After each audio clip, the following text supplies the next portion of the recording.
weekend before last year's Ride to Work Day, I had lunch with Andy Goldfine on a beautiful spring day in Duluth. As usual, we got wrapped up in a discussion about motorcycles, this time about motorcycle parking, inspired by stuffing 3 motorcycles into a single parking space near the restaurant.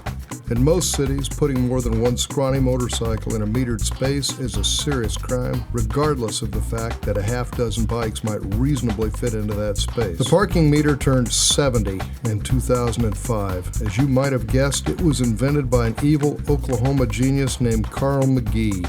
I would have guessed his name might be Magoo, but the constitutionality of parking meters has been challenged several times, with several conflicting conclusions. The economic effect of meters has been successfully challenged by suburban malls all over the country, and it is depressing that this evidence has been ignored for more than 50 years. A simple modification of the rules to reflect modern vehicles and to encourage downtown activity is long overdue. For example, San Francisco and much of California have no bridge tolls for motorcycles during rush hour. Motorcycle parking is permitted on sidewalks in many areas. Multiple bikes in a metered space is permitted. At municipal ramps, motorcycles pay a lower rate than cars. Of course, the state allows filtering and lane splitting. San Francisco is a famous motorcycle destination, and the city enjoys substantial income from motorcycle tourism. The UK's most congested city, London, is even more liberally inclined towards cycles and scooters. Two-wheeled vehicles are granted free parking citywide, free access to bus lanes, and receive a pass on the access fee cagers pay to get into the city's center. When public transportation is on strike or down by terrorist or power grid failures, cyclists of all sorts are the only people still able to freely move about to get the city's business done. In fact, cycles are a critical part of traffic planning in practically every major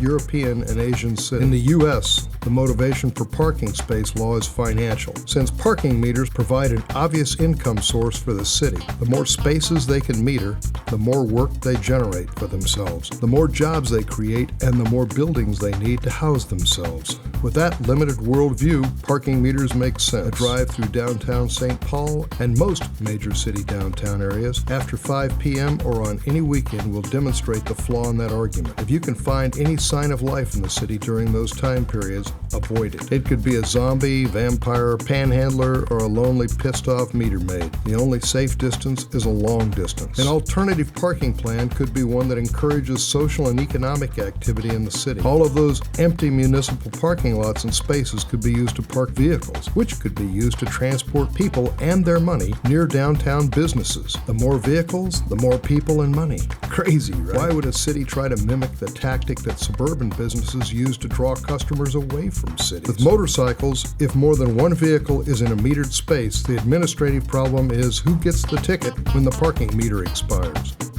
If this is the toughest decision a mayor and city manager have to deal with, why are those full-time positions? The solution is simple, and there are 2 alternatives. When several motorcycles are occupying a space with an expired meter, ticket them all. Any moron, cheap and lazy enough to depend on the kindness of strangers to pay for his parking, deserves a $25 parking ticket. 2, ticket the vehicle closest to the meter, equating proximity with responsibility. This would create opportunities for strategic parking tactics, adding to the downtown adventure. Sort of like a mini low-speed theme park attraction, with the participants trying to find ways to legally park within the boundaries of the space and furthest from the meter. The other problem is limiting the number of vehicles in a space to allow for safe and uncomplicated access and exit of the space. I offer the following suggestion. 1, a maximum of 4 motorcycles, parked with the rear tire against the curb in a parallel parking space. 2, 2 motorcycles backed into the space and staggered with sufficient space from the parking lines to allow unrestricted clearance for adjacent vehicle doors and space for movement around the motorcycles for both riders. While we're at it, I can't think of a good reason why a pair of smart cars, Suzuki Altos, or Kia Souls can't share a parallel parking space with the same rules that might apply to motorcycles. If they can provide each other with enough room to exit the space, why not? Encouraging efficient small cars would be a benefit to the city and the world. Obviously, a smarter option is to absolve cycles of parking meter obligations altogether,